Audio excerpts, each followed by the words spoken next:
Syariat itu tidak bisa dinegosiasi. Hukum halal haram yang Allah turunkan, kita harus apa? Sami'na wa ata'na. Perintah tentang puasa, tentang zakat, tentang haji, tentang sholat, tentang jihad fisabilillah, tentang ini, tentang itu, tentang keluarga, tentang warisan, tentang macam-macam. Ya, baik ahkamul ibadat, ahkamul muamalat, ahkamul usrah, ahwalus syakhsiyah, atau al-jinayat, ya, hukum pidana, ya, kemudian al-mat'umat, ya, makanan, al-masyrubat, minuman, ya, kemudian tata busana pakaian, ya, aturan berbusana, berpakaian, itu semua, ya, bagian yang harus kita tunduk kepada aturan syariat Allah.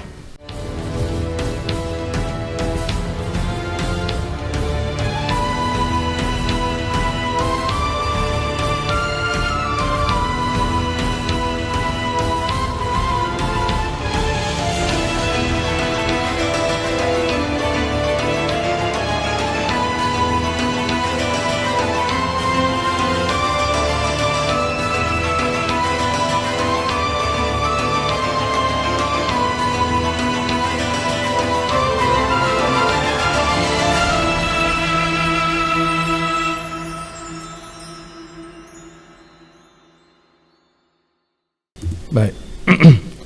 Bismillahirrahmanirrahim. Assalamualaikum warahmatullahi wabarakatuh.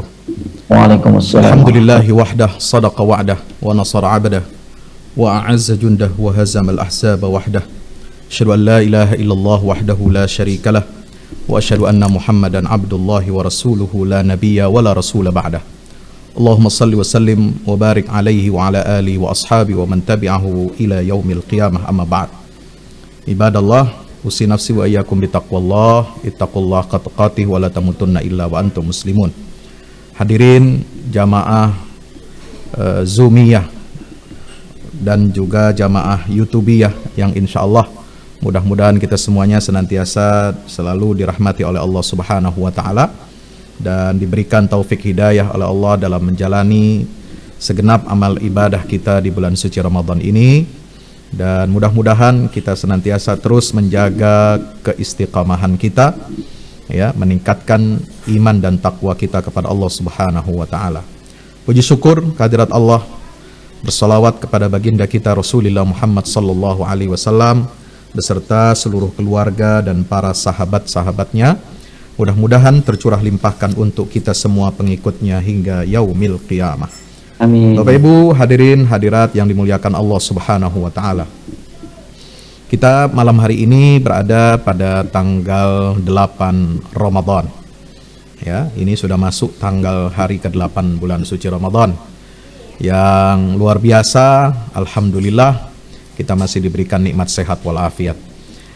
Ketika bulan Ramadan ini disebut di dalam Al-Qur'an, maka Allah Subhanahu wa taala mendefinisikan bulan Ramadan itu dengan satu ungkapan yang sangat indah lagi mulia. Bagaimana Allah mendefinisikan bulan Ramadan? Ya, bulan Ramadan didefinisikan di dalam Al-Quran bukan sebagai bulan kamu berpuasa. Ramadan didefinisikan di dalam Al-Quran bukan sebagai yang sering diungkapkan oleh ahli bahasa bahwa Ramadan itu artinya adalah bulan yang membakar, artinya membakar dosa-dosa kita.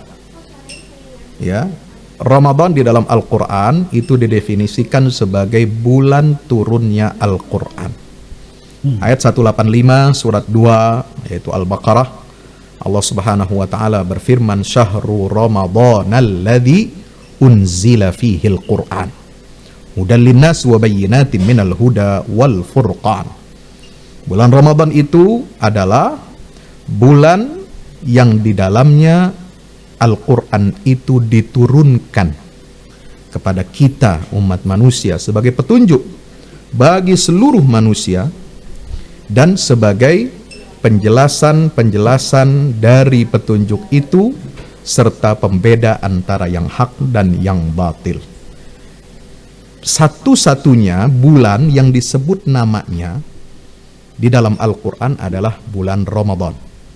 Ya, di antara 12 bulan dalam kalender Hijriyah atau Qamariyah, ya, Allah menyebut nama bulan itu satu-satunya adalah Ramadan di ayat ini. Allah tidak menyebut nama Muharram, Allah tidak menyebut nama Dzulqa'dah, Allah tidak menyebut nama Dzulhijjah, ya, Allah tidak menyebut nama Rabiul Awal. Ya. Bulan Syawal, Dzulqa'dah dan Dzulhijjah itu hanya disebut dengan istilah Ashhurun Ma'lumat. Itulah bulan-bulan pelaksanaan ibadah haji. Al-Hajju Ashhurun Ma'lumat. Penjelasan Ashhurun Ma'lumat itu ditemukan dalam hadis-hadis Rasulullah dan juga penjelasan para ulama bahwa bulan pelaksanaan ibadah haji mulai dari miqat zamaninya itu adalah Syawal, Dzulqa'dah dan Dzulhijjah. Ya. Tapi Ramadan ini satu-satunya nama bulan yang disebutkan di dalam Al-Quran dan didefinisikan sebagai bulan turunnya Al-Quran. Subhanallah. Ada satu hikmah, ya, jamaah sekalian dirahmati Allah, Bapak Ibu yang dimuliakan Allah Subhanahu wa taala. Kenapa Ramadan ini disebutkan demikian? Dan apa kaitannya dengan ibadah puasa yang diwajibkan oleh Allah pada bulan Sya'ban tahun 2 Hijriah, yang mana turun ayat 183 surat Al-Baqarah, yaitu ya ayyuhalladzina amanu kutiba alaikumusiyam kama kutiba alal ladzina min qablikum la'allakum tattaqun. Ya. Karena ya, bulan Ramadan ini dipilih oleh Allah Subhanahu wa taala untuk kita wajib berpuasa sebulan penuh di bulan itu adalah dikaitkan dengan nas tadi, yaitu dia dimuliakan oleh Allah, ya, sedemikian rupa, lalu kemudian kita diwajibkan berpuasa sebulan penuh di bulan itu, lalu Allah tutup semua pintu-pintu neraka, Allah buka lebar-lebar semua pintu surga, Allah belenggu setan-setan, maradatus syayatin. Dan di dalam bulan Ramadan itu ada satu malam yang istimewa yang disebutkan fihi lailatun khairun min alfi syahr. Dalam hadis Nabi SAW, man hurimaha faqad hurim. Dan ditegaskan di dalam surah Al-Qadar, inna anzalnahu fi lailatul qadar. Untuk memakmurkan usia manusia, ya, dimakmurkan usianya ini dengan visi beribadah kepada Allah Subhanahu wa ta'ala. Kenapa? Rahasianya adalah kita diperintahkan oleh Allah untuk berpuasa dengan semua keutamaan-keutamaan yang ada di bulan Ramadan itu adalah dalam rangka kita merayakan dan memperingati, yaitu dengan cara apa? Mensyukuri nikmat turunnya Al-Quran ini. Hadirin yang dimuliakan Allah Subhanahu wa ta'ala, apa tujuan Al-Quran ini diturunkan? Itu membangun peradaban. Quran ini diturunkan Allah bukan untuk hal-hal yang remeh-temeh, bukan untuk semata-mata jadi ritual, hiasan, ya, pajangan, ya, atau aksesoris. Ya. Quran ini adalah pedoman hidup. Ya. Ketika Al-Quran itu diturunkan, ya, itu merupakan menghasilkan suatu perubahan yang dahsyat luar biasa. Makanya bulan Ramadan ini bagi setiap muslim, bagi seorang mukmin, ya, itu harus menghasilkan perubahan yang signifikan. Sebagaimana Al-Quran itu, ya, diturunkan oleh Allah Subhanahu wa ta'ala litukhrijan nas minaz zulumati ilan nur, untuk engkau keluarkan manusia, mengentaskan manusia dari kegelapan kepada cahaya. Maka manusia, hamba Allah yang berpuasa di bulan Ramadan ini, dia harus menjadi agen perubahan. Dia harus menjadi cahaya di tengah gelap gulita, ya, kehidupan dan peradaban manusia. Bagaimana? Allah Subhanahu wa ta'ala menyebut peradaban yang diusung oleh Al-Quran ini diperumpamakan seperti di dalam surah Al-Ibrahim ayat 25, ya, Allah Ta'ala berfirman, alam tara kaifa daraballahu mathalan kalimatan tayyibatan kasyajaratin tayyibah asluha thabitun wa far'uha fis sama' tu'ti ukulaha kulla hinin bi'izni rabbiha wa yadribullahu al-amthala lin-nas la'allahum yatafakkarun. Ya. Peradaban Islam itu ibarat pohon. Ya, pohon yang baik itu yang seperti apa? Ya, pohon itu yang akarnya menghunjam kuat, ya, tertanam kuat di bumi, kemudian batangnya menjulang tinggi ke langit, menyundul langit, kemudian tu'ti ukulaha kullahinin bi'izni rabbiha. Ya, itu buahnya lebat, ya, dan menaungi, bisa dirasakan manfaatnya oleh seluruh umat manusia di atas muka bumi ini.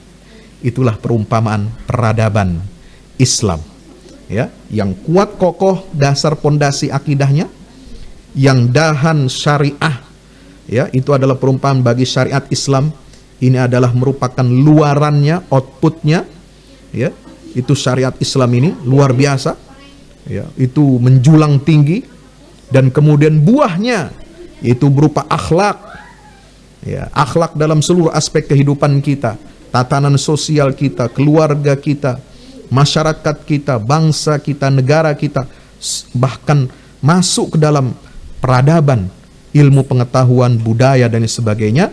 Itu bisa dirasakan dampaknya, pengaruhnya oleh seluruh umat manusia. Tu'ti ukulaha kullahini bi'idzni rabbih. Sebagaimana buah yang baik itu memiliki buah yang bagus dari pohon yang kuat, yang kokoh, itu memiliki buah yang ranum, yang manis, yang bisa dirasakan manfaatnya oleh banyak orang. Ini perumpamaan peradaban Islam. Maka itu umat yang dipercayakan oleh Allah, dimandatkan oleh Allah untuk membawa risalah peradaban ini adalah sebagai umat terbaik. Sebagaimana ditegaskan dalam surat Al-Imran ayat 110. Kuntum khaira ummatin ukhrijat linnas ta'muruna bil ma'ruf wa tanhauna 'anil munkar wa tu'minuna billah. Subhanallah, ya, sebagai umat terbaik. Nah, bagaimana kita mewujudkan khairu ummah?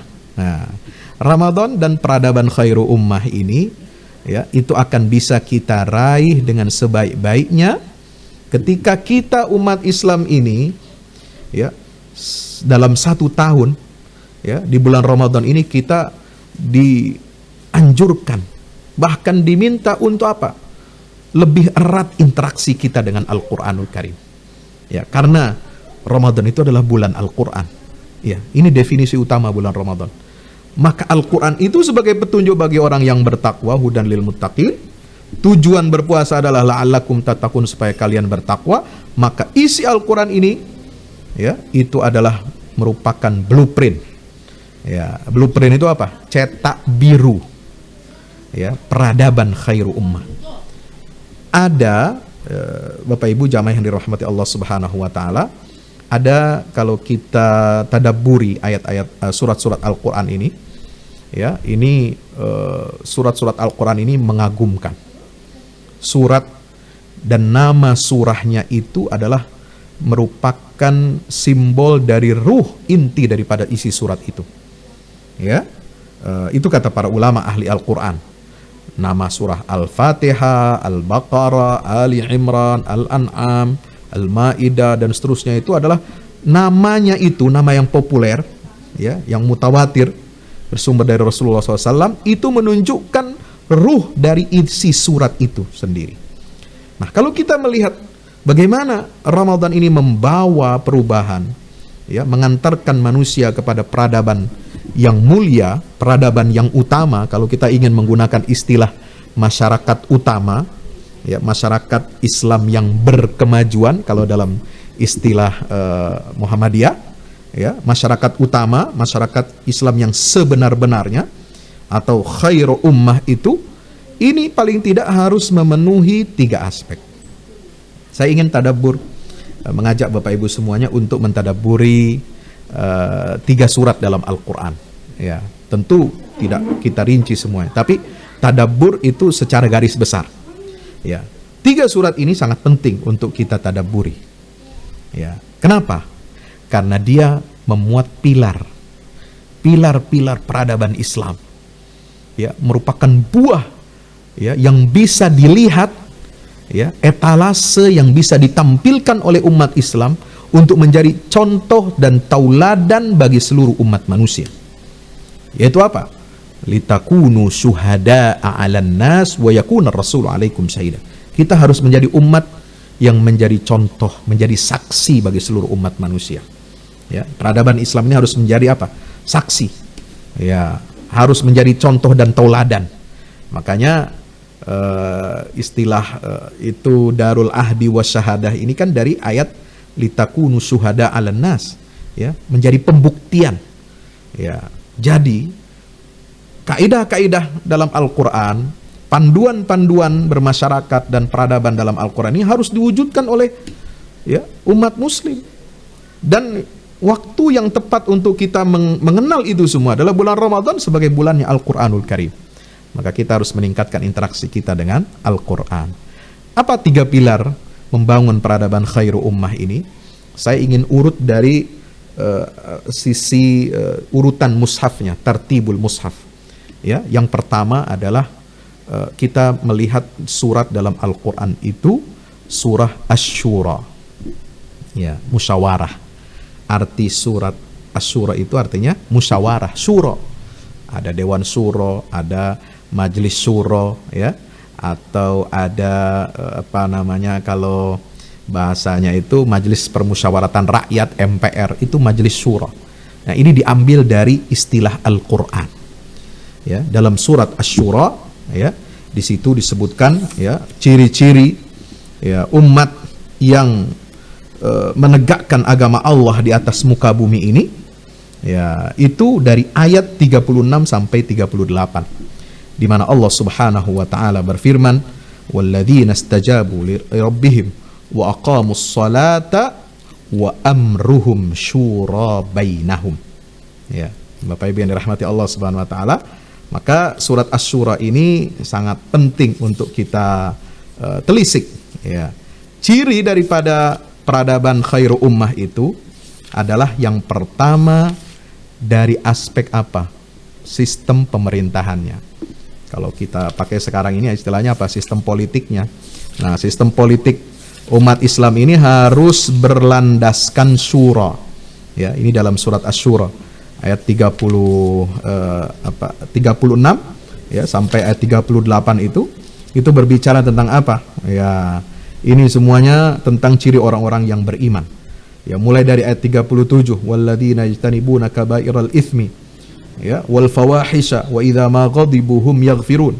Ya, sebelumnya lilladzina amanu wa 'ala rabbihim yatawakkalun. Kemudian ayat 38-nya walladzina istajabu li rabbihim wa aqamus shalah wa amruhum syura bainahum wa mimma razaqnahum yunfiqun. Ini ciri orang-orang beriman. Ciri orang-orang yang sanggup membangun peradaban khairu ummah itu. Ya, surat Asy-Syura ini sebagai highlight, ya Bapak Ibu yang dirahmati Allah, itu adalah termasuk surat Hawamim. Dimulai dengan Hamim. Ya, awal suratnya itu dimulai dengan huruf muqatta'ah. Ya, yaitu apa? Hamim. Ya, Hamim ini ada 7 surat. Pertama surat Ghafir, atau yang nama lainnya adalah surat Mukmin, yang diawali Hamim ghafiridz dzambi wa qabilit taubis syadidil iqabi dzit taul. Ya. Kemudian surat Fussilat, ya, itu dimulai juga dengan Hamim, kitabun fussilat ayatuhu.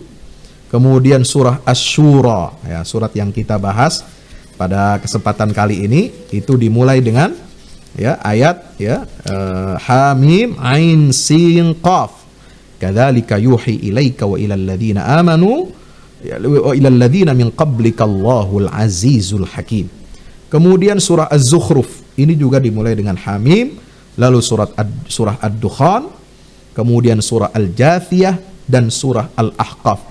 Ini 1 2 3 4 5 6 7 surat yang berurutan, yang dimulai dengan Hamim. Ya, Hamim, maka disebutnya surat Hawamim. Ya, ini istilah ulama ahli tafsir, ahli Al-Qur'an, ya, surat Hawamim. Semuanya surat Makkiyah.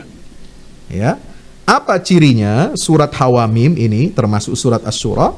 Ya, disebutkan oleh para ulama, ciri 7 surat yang dimulai dengan Hamim ini itu adalah pertama menyebutkan nilai kedudukan Al-Qur'an.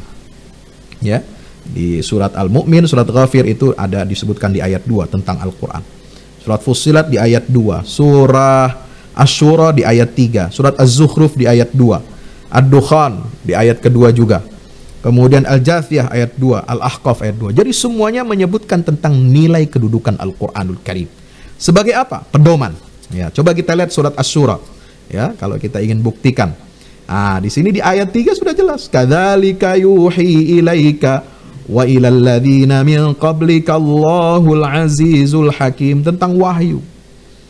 Ya, yang mewahyukan ya kepada engkau wahai Muhammad dan kepada rasul-rasul sebelum engkau itu adalah siapa? Allah yang maha perkasa dan maha bijaksana. Ya, ini baru surat Hamim, surat Asy-Syura. Yang Fussilat lain lagi bahasanya. Tanzilum minar rahmanir rahim, kitabun fussilat ayatuhu qur'anan arabiyyan liqaumin ya'lamun. Ya, itu.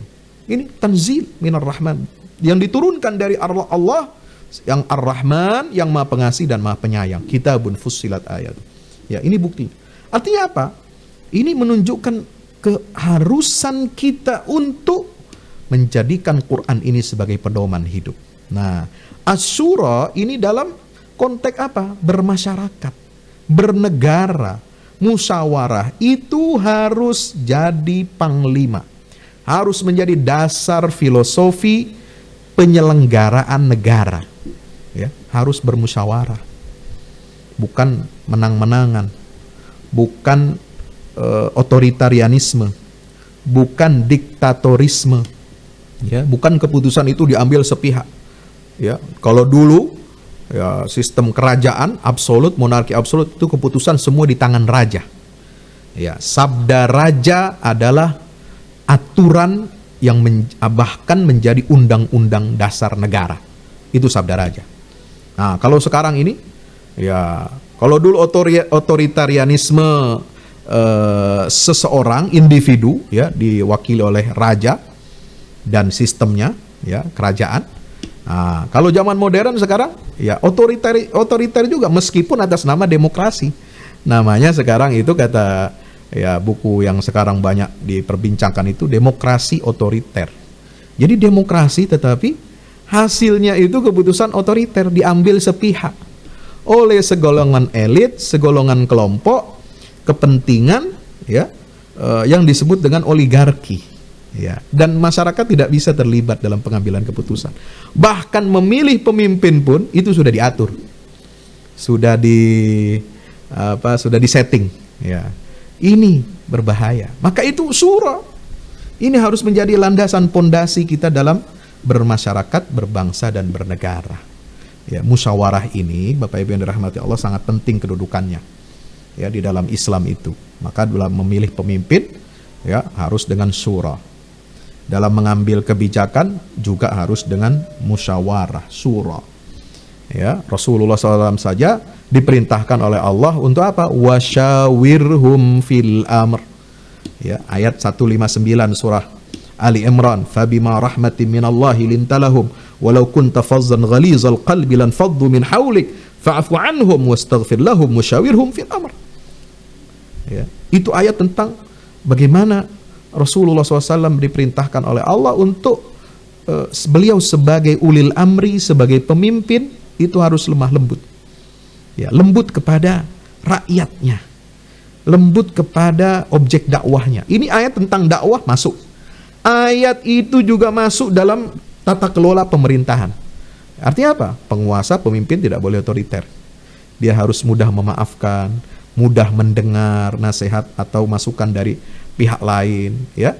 Kemudian mengajak, Nabi diperintahkan untuk apa? Wasyawirhum fil amr, bermusyawarahlah ya engkau wahai Rasulullah SAW, wahai Muhammad, dalam fil amri, dalam mengambil keputusan. Tentu dalam aturan syariat Allah, ya, aturan syariat itu sifatnya qat'i, ya, Allah turunkan. Itu kalau syariat itu tidak bisa dinegosiasi. Hukum halal haram yang Allah turunkan, kita harus apa? Sami'na wa ata'na. perintah tentang puasa, tentang zakat, tentang haji, tentang sholat, tentang jihad fisabilillah, tentang ini, tentang itu, tentang keluarga, tentang warisan, tentang macam-macam. Ya, baik ahkamul ibadat, ahkamul muamalat, ahkamul usrah, ahwalus syakhsiyah, atau al jinayat, ya, hukum pidana, ya, kemudian al mat'umat, ya, makanan, al masyrubat, minuman, ya, kemudian tata busana pakaian, ya, aturan berbusana berpakaian, itu semua, ya, bagian yang harus kita tunduk kepada aturan syariat Allah. Ya, di sini dalam aturan hukum syariat itu tidak bukan musyawarah, ya. Musyawarah itu dalam urusan keduniawian. Yang kata Nabi SAW, ya, antum a'lamu bi umuri dunyakum. Dalam urusan tata kelola dunia, bagaimana mengatur kehidupan dunia, kehidupan bernegara, bermasyarakat, ya, mengambil kebijakan-kebijakan yang tidak ada nasnya dalam Al-Quran, disitulah fungsi musyawarah. Kalau aturan syariat Allah, ya, kita tidak perlu musyawarah lagi. Maksudnya tidak perlu musyawarah bagaimana Pak Ustadz? Ya, kita tidak bisa bernegosiasi. Kita tidak bisa negosiasikan yang halal dan haram. Ya, apa yang Allah halalkan, halal. Apa yang Allah haramkan, haram sampai hari kiamat. Tidak ada ruang negosiasi. Bukan untuk ditarik ulur. Ya, ya, seperti minuman keras, ya, haram. Ya, mau bikinnya, mau nuangnya, mau pesen, mau memproduksi, mau mengantar, ya, mau menjualnya, mau membelinya, semua haram. Nggak ada alasan. Karena investasi, ya, karena ingin menarik investor, karena ingin untuk kepentingan negara, katanya devisa, ya, untuk buka lapangan kerja, nggak bisa. Tidak bisa kita menghalalkan apa yang diharamkan oleh Allah secara, ya, total. Ya, itu tidak untuk dimusyawarahkan. Ya, hukum yang halal haram, hukum yang qat'i, ya, itu bukan untuk dinegosiasi, bukan untuk dimusyawarahkan. Tapi musyawarah asyura itu dalam apa? Siyasatus syar'iyyah. Ya, dalam perkara-perkara urusan keduniaan yang tidak ada nasnya dalam Al-Quran atau dari sunnah Rasulullah SAW, di sini perlu siasat. Siasat bagaimana mengatur dan mengajak umat manusia, warga negara ini, agar mematuhi aturan-aturan Allah, agar dalam bersosial, dalam bermuamalah mereka tidak melanggar rambu-rambu syariat Allah, tidak melanggar norma-norma etika umum yang universal, tidak melanggar hak-hak manusia yang lain, tidak melanggar apa yang sudah menjadi batasan-batasan dari Allah Subhanahu wa Ta'ala. Maka Bapak Ibu yang dirahmati Allah Subhanahu wa Ta'ala, ini pentingnya kita menjalani kehidupan bermasyarakat ini dengan landasan musyawarah. Ya, ini surat Asy-Syura. Maka itu menjadi pertanyaan kita, ya, seberapa besar, ya, indikator musyawarah ini dalam kebijakan, ya, kita sebagai umat Islam. Ya, sistem pemerintahan umat Islam, negeri-negeri muslim. Bagaimana ini musyawarah? Ya, apakah sudah ditegakkan atau belum? Ya, jangan-jangan yang namanya majelis permusyawaratan itu hanya jadi tukang stempel di semua negara Islam. Saya tidak ingin menyebut 1-2 negara, bukan hanya di Indonesia tapi banyak negara. Ya, ini majelis syuro akhirnya jadi tukang stempel saja. Nah, ini nggak boleh seperti itu. Ya, yang berkuasa itu yang pemodal, nggak boleh. Ya, yang menentukan itu yang punya uang, nggak boleh. Ya, negara ini, ya, apapun negaranya, sistem pemerintahan umat Islam itu harus berlandaskan syura. Keputusan hasil syura itu mulzim, ya, itu wajib untuk ditaati. Nah, hasil daripada keputusan syura itulah yang disebut dengan ada ismah, ada kemaksuman. Hasil daripada syura, keputusan bersama itu. Kalau keputusan 1-2 orang, tidak ada yang maksum. Ya, raja, presiden, ya, hatta DPR, hatta partai, satu keputusan dia itu tidak maksum. Tapi kalau dia melibatkan semua, mendengarkan ulil amri, mendengarkan ahlu dzikri, para ulama, nah, makanya ulama, ya, jangan hanya jadi tukang stempel. Ulama jangan hanya jadi tukang doa. Ulama jangan hanya jadi tukang pemadam kebakaran. Ya. Baru dilibatkan kalau terjadi bencana alam. Ya, minta fatwa MUI, minta fatwa Muhammadiyah, minta fatwa NU. Bagaimana ngurus ini, ngurus itu. Ya, dampak daripada bencana, dampak daripada pandemi, dampak daripada krisis ekonomi misalnya. Ya, kita disuruh madam kebakaran. Ya, tapi dalam mengambil kebijakan pembangunan nasional, ulama tidak dilibatkan. Ya, jarang saya mendengar, hampir tidak pernah ulama diminta pendapatnya untuk menyusun undang-undang. Ya, untuk menyusun strategi, ya, musyawarah rencana pembangunan nasional atau musrenbang. Itu kan ada tuh tingkat nasional sampai gubernur, ya, sampai ke bawahnya. Ya, mana ulama dilibatkan? Tidak ada. Nanti kalau sudah ada masalah baru ulama dipanggil. Ya, disuruh ngademin, disuruh memadamkan api, ya, disuruh ikut menanggulangi bencana. Nggak begini caranya. Ulama itu harus posisikan terhormat. Ya, negara berdasarkan syura musyawarah. Maka itu sila keempat udah betul. Kerakyatan yang dipimpin oleh hikmat kebijaksanaan dalam permusyawaratan perwakilan. Ini worldview Al-Quran dalam kehidupan bernegara. Ya, jamaah yang dirahmati Allah Subhanahu Wa Taala, ini yang pertama yang harus kita wujudkan. Ini pilar penting ini. Ya, ini pondasi bagaimana kita mengatur, ya, sistem pemerintahan, ya, mengelola negara ini dengan apa? Dengan syura. Wa amruhum syura bainahum, sesuai dengan firman Allah ayat 38 surah Asy-Syura. Ya, Bapak Ibu yang dirahmati Allah Subhanahu Wa Taala. Berikutnya, pilar yang kedua adalah ada di dalam surah Al-Hadid. Ya, Al-Hadid itu artinya apa? Ada yang tahu? Al-Hadid artinya besi. Ya, surah Al-Hadid. Itu surat Al-Hadid ada setelah surah Al-Waqi'ah. Ya, di juz yang ke-27. Ya, surat Al-Hadid, ya. Dimulai dengan ayat sabbaha ma fis samawati wal ard wa huwal azizul hakim. Ya, ini bagaimana Allah mengumumkakan bahwasanya semua yang ada di langit dan di bumi ini bertasbih kepada Allah Subhanahu wa taala. Lahu mulkus samawati wal ard, dialah, ya, pemilik satu-satunya kerajaan kekuasaan langit dan bumi. Ya, wal awwal wal akhir, wal zahir wal batin, wa huwa bikulli syai'in alim. Ini dimulai dengan apa? Dengan penyucian Allah. Dengan penyucian tanzih, ya, dan tasbih kepada Allah Subhanahu wa taala. Ya, menyucikan Allah dari sifat-sifat yang negatif. Menyucikan Allah dari prasangka-prasangka jahiliyah.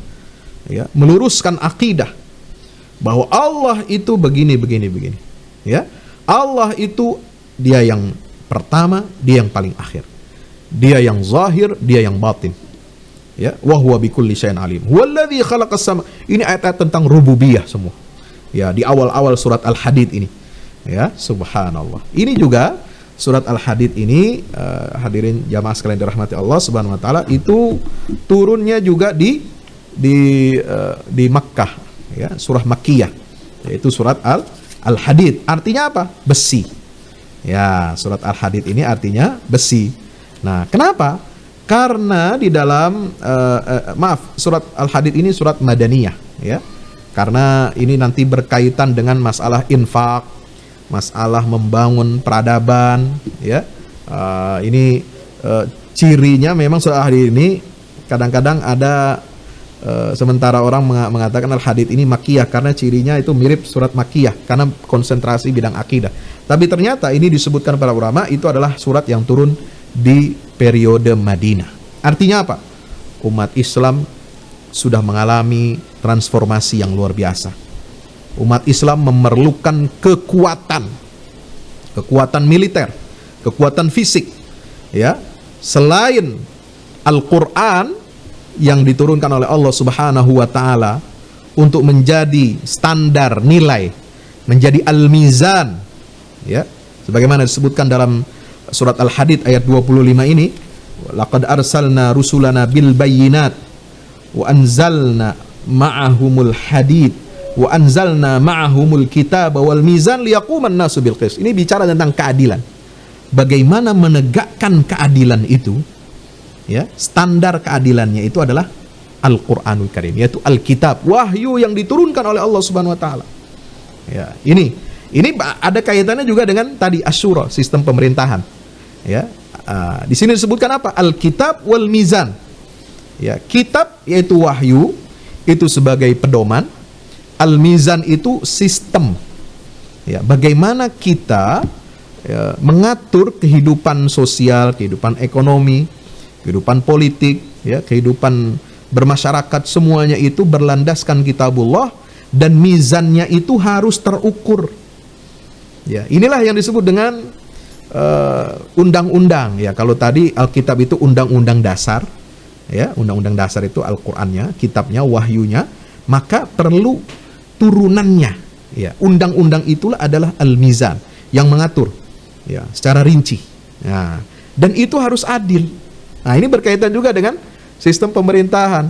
Apalagi Allah Subhanahu wa taala dalam surah An-Nisa itu, ya, ayat 68, 67 68 itu kan menekankan innallaha ya'murukum an tu'addul amanat ila ahliha wa idza hakamtum bainan nas an tahkumu bil adl innallaha ni'ma ya'izukum bih. Perintah untuk apa? Berbuat apa? Berhukum, ya, dengan adil dan memberikan amanah kepada yang berhak. Ya, antu adul amanat ila ahliya wa idza hakamtum bainan nas an tahkumu bil adl. Baru setelah itu perintah Allah untuk atiullah wa atiur rasul wa ulil amri minkum. Nah, Bapak Ibu yang dirahmati Allah taala, maka itu di sini pentingnya, ya, kita mengenal, ya, al-hadid. Hadid itu artinya besi. Ya.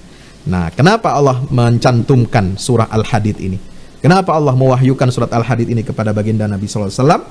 Ya, karena di situ dijelaskan oleh para ulama, kitab dan mizan itu, yaitu kitab dan timbangan itu, neraca keadilan, supaya manusia dapat menegakkan keadilan itu untuk menjadi apa? Petunjuk bagi jalan manusia, ya, supaya manusia ini jalannya lurus, ya, kehidupannya ini lurus.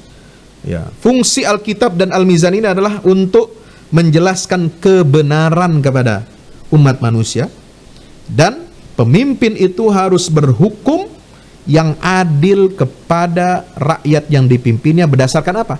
Neraca Al-Quran. Ya, Quran ini jadi neraca, jadi timbangan.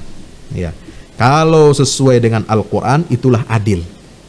Kalau nggak sesuai dengan Al-Quran, neracanya nggak sesuai dengan Al-Quran, ya, jadi neraca keadilan itu harus ada kalibrasinya. Ya, ini kan timbangan ini harus ada kalibrasinya. Kalau nggak ada kalibrasinya, nggak tepat, nah itu jomplang, itu pasti merugikan orang. Maka yang menetapkan kalibrasi keadilan neraca itu adalah Al-Quran. Kalau ditimbang dengan Al-Quran, dia pas, ya, kalibrasinya, maka ini baru adil. Kalau tidak sesuai dengan Al-Quran, itu berarti zalim. Ya, artinya zalim itu kebalikan dari adil. Ya, tidak menempatkan sesuatu pada tempatnya, itu namanya zalim. Kalau menempatkan sesuatu pada tempatnya, sesuai dengan proporsinya, sesuai dengan mizan Al-Quran, maka itu baru adil. Nah, ini kenapa surat Al-Hadid ini itu pertama kali disebutkan di situ, misi tugas para nabi dan rasul itu adalah untuk menegakkan kitab dan mizan. Lalu kemudian yang kedua, wa anzalnal hadida fihi ba'sun syadidun wa manafi'u linnas. Ya, kami ciptakan besi. Ya, ciptakan besi. Atau kalau diterjemahkan lagi dalam beberapa terjemahan itu, wa anzalna al-hadid, itu disebutkan beberapa terjemahannya itu kami ciptakan besi. Ya, sebenarnya dua terjemahan ini, ya, tidak bertentangan satu dengan yang lain. Apa bedanya?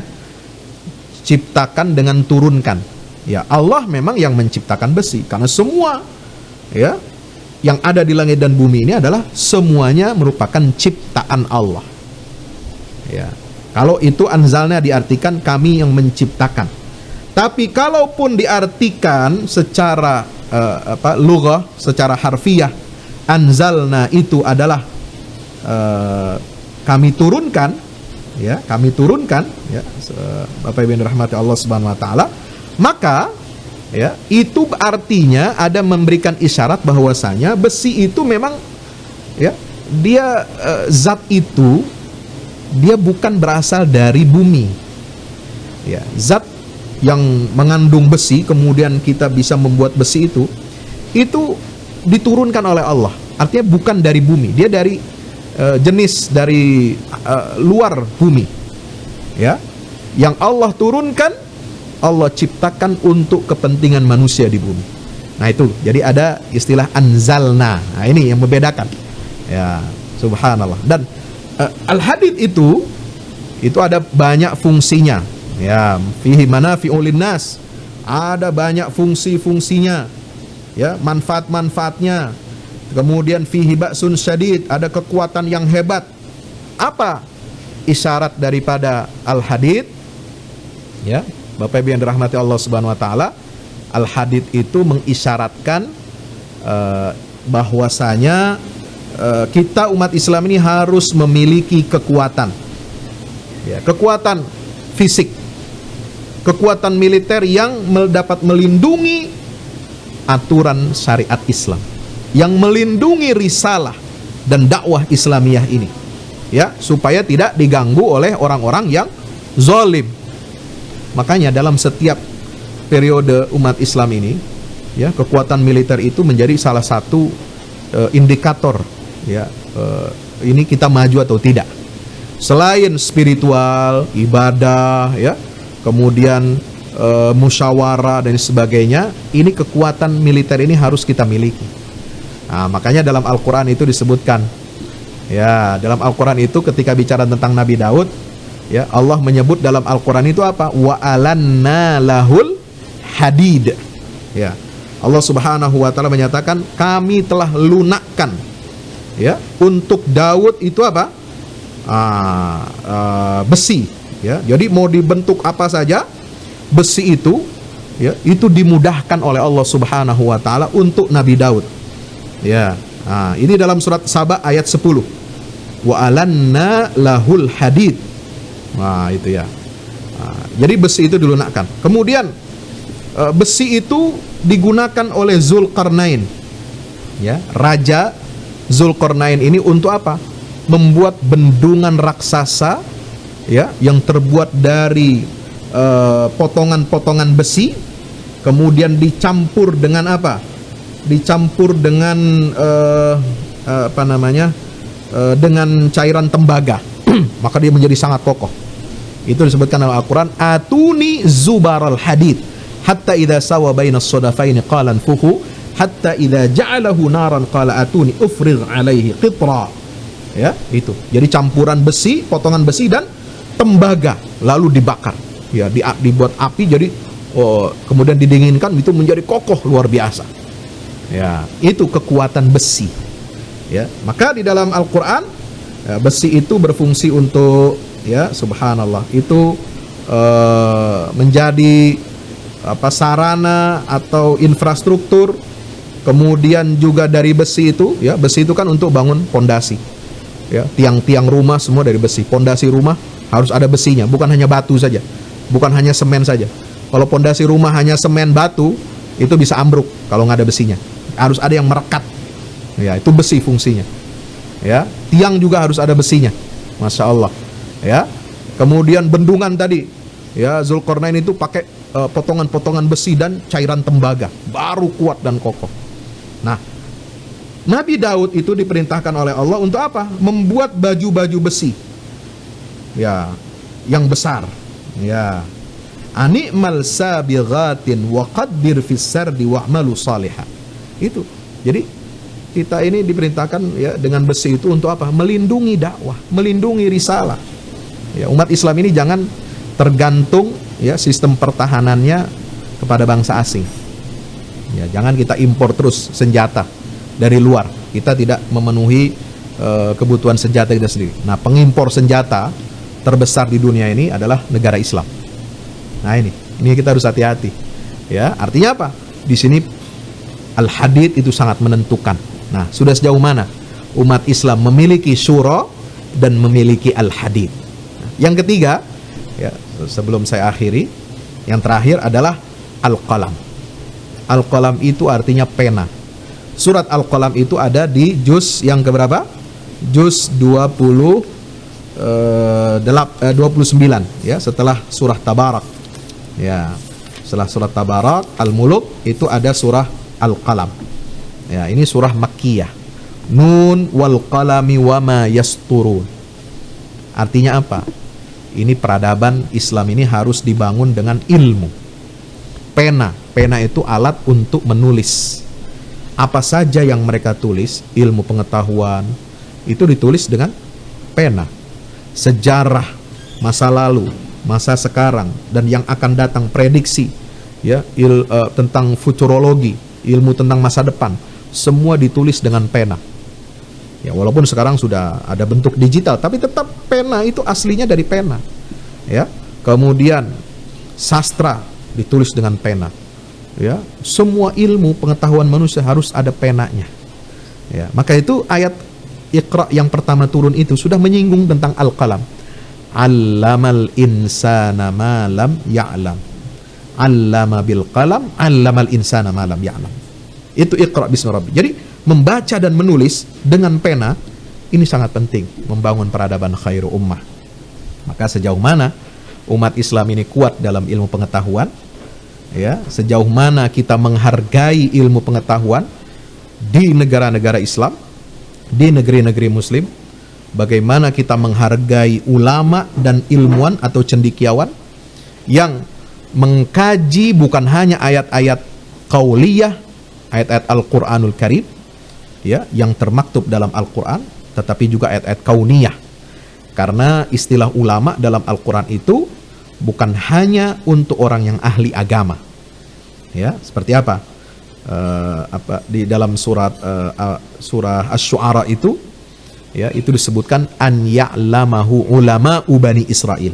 Itu untuk tokoh-tokoh ahli agama, ya, dari kalangan Bani Israel. Ya, itu istilah ulama. Tapi ulama dalam ayat yang lain, ya, di dalam surah Fatir itu tentang orang-orang yang ahli tentang ilmu alam semesta.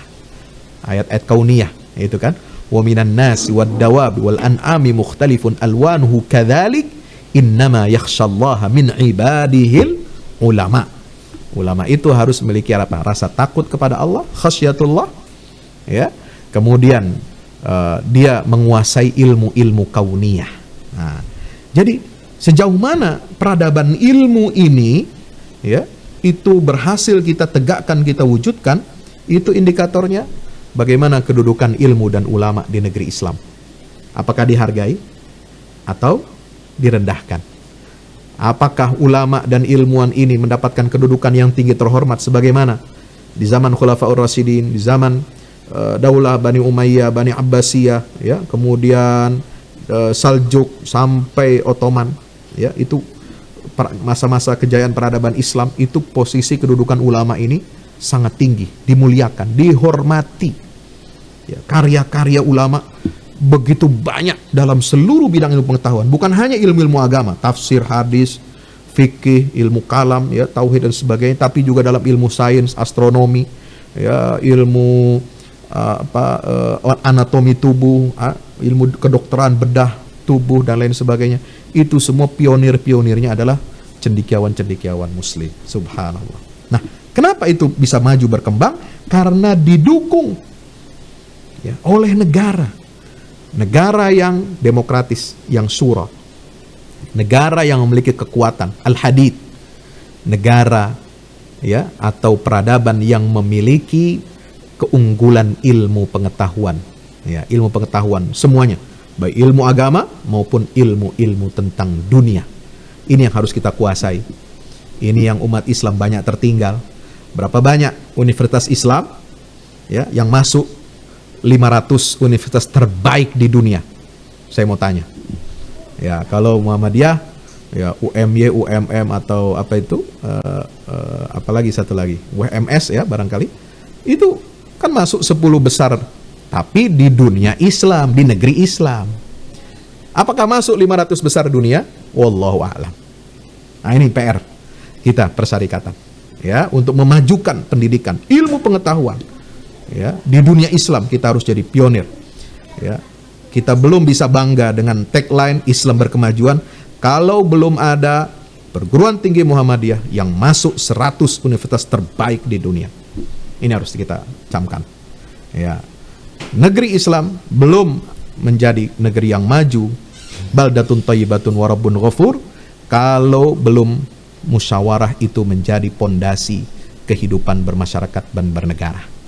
Ya, kalau masih otoriter, masih ya sistem nggak jelas, ya, oligarki dan sebagainya, ini akan merusak sendi-sendi kehidupan umat Islam.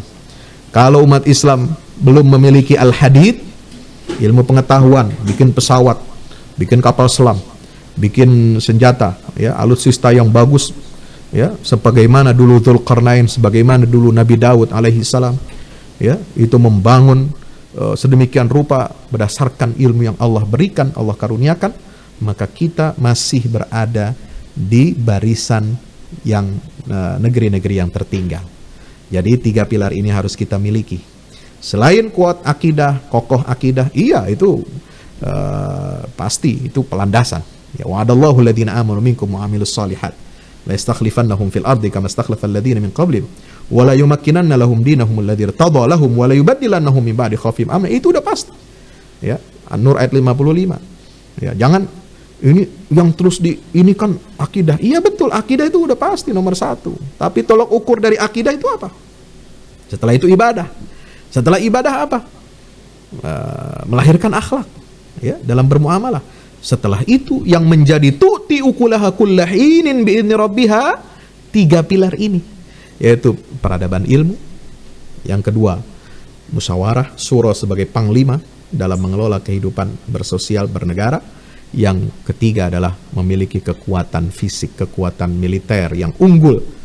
Ini teknologi ini, ya, dengan sistem musyawarah, dengan kualitas manusia-manusia yang berilmu pengetahuan tinggi, inilah indikator maju atau mundurnya umat Islam. Apakah kita pantas disebut sebagai khair ummah, atau barangkali kita belum pantas untuk mendapatkan predikat khair ummah itu. Demikian, wallahu a'lam bishawab. Ya, mudah-mudahan malam ini menjadi refleksi, menjadi muhasabah bagi kita semua. Ya, di bulan Al-Quran, ya, Al-Quran bukan hanya berbicara tentang ibadah, bukan hanya tentang akidah, tapi bagaimana turunan, ya, dampak hasil daripada ibadah kita menghasilkan etos kerja yang unggul, etos ilmu pengetahuan yang tinggi, etos dalam melahirkan good governance, good state, ya, nilai-nilai kemajuan dalam kehidupan bernegara kita. Mudah-mudahan bermanfaat. Aqulu qouli hadza astaghfirullah li wa lakum. Wassalamualaikum warahmatullahi wabarakatuh.